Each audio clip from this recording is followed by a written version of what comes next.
impatience and attachment to our efforts, as if we're hanging off a cliff with white knuckles, feeling like if this doesn't happen or that doesn't happen, we're just going to die and feel bad about ourselves and be disappointed. If that's the case, then our lives are guaranteed to become long ordeals of suffering and toxic struggle. That's when aspiration becomes our nemesis, a kind of hunger we can never satisfy that never leaves us in peace. It makes me think of a friend of mine who works in show business. He's enormously talented, very creative, just a wonderful guy.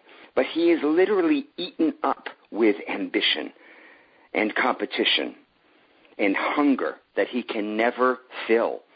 So although he's quite successful, inwardly he is not happy.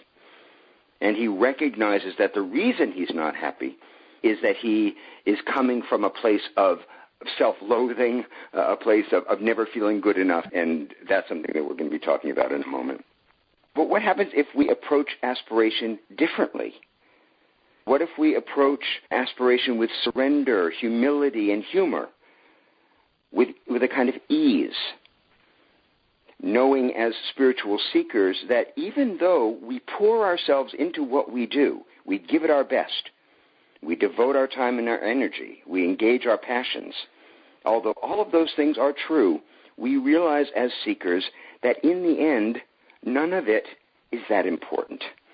None of it matters as much as we make it matter. None of it will remain. When we can hold that dual view of engaging ourselves fully while knowing that it doesn't matter, that it's not who we are, that who we are is what is watching, that gives us enormous freedom and energy.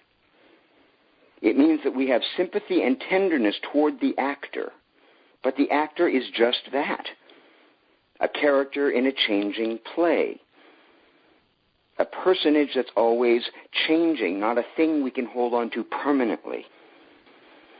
When we detach from the idea that what we do is who we are, and that we need to create ourselves through our own struggle, we free ourselves to engage fully in our lives. That's a paradox.